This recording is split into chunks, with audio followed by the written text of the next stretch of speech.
This is the crust you should always get when cooking a steak, and let me show you how to do it every time. After starting on the biggest steak educational communities on the internet, I can say it hurts to see how many people actually struggle with creating that crust. Because if you don't achieve this level of crust, you're missing out on so much flavor and texture, ultimately meaning you're not reaching the full potential of the steak that you paid for. There are 3 secrets to creating that perfect crust, but if only one is missing, you won't be able to create that perfect crust. So stick around till the end because I will show you how to achieve that ultimate crust at home, no matter the grill you have.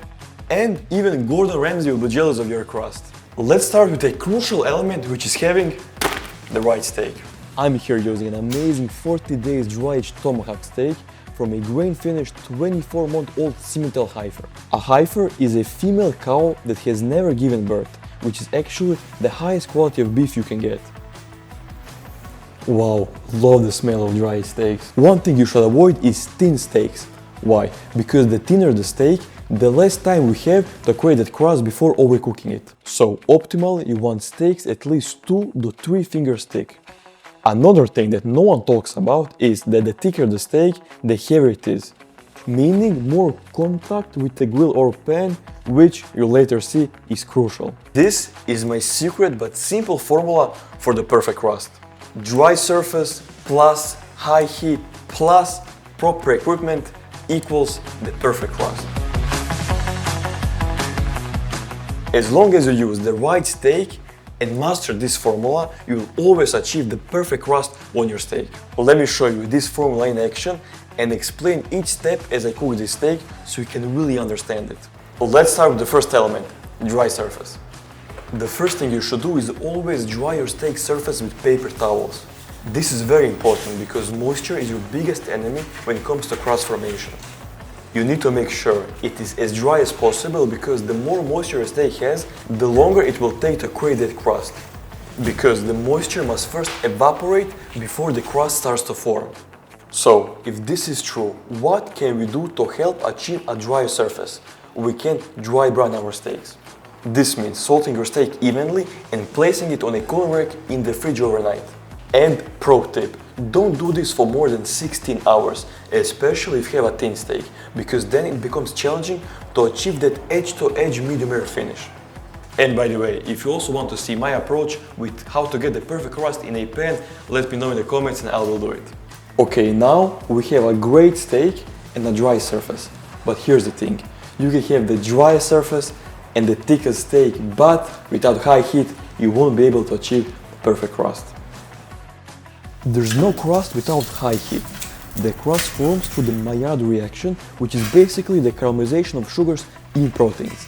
That's why it's so tasty and necessary for any steak. The Maillard reaction starts at around 150 degrees Celsius, but we want higher heat because the goal is to create a crust as fast as possible. This is important because we want to minimize the time our steak spends searing to achieve that perfect edge-to-edge finish.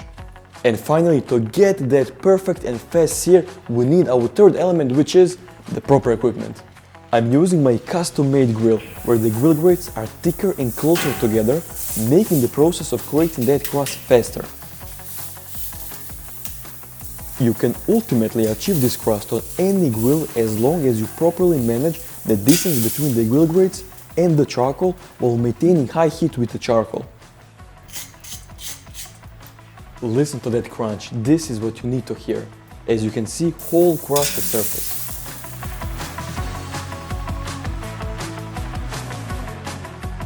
Now you can see how combining all 3 of the elements works in achieving the perfect crust every time.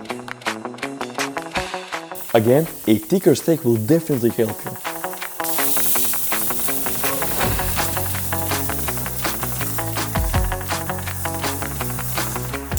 Wow, look at this. This is perfection. I think that this crust deserves a subscribe. Now, the only thing left is to finish the steak cooking while maintaining a slightly crispy crust.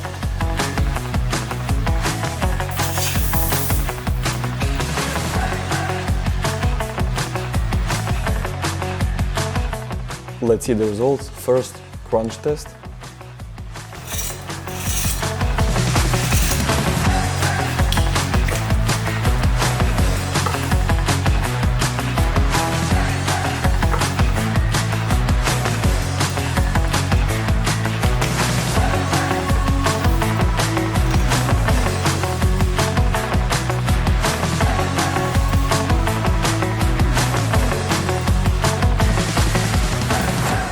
So if you want to master your steak game and achieve results like this, make sure to turn on the notifications and let me know what you want to see next. Until then, stay on.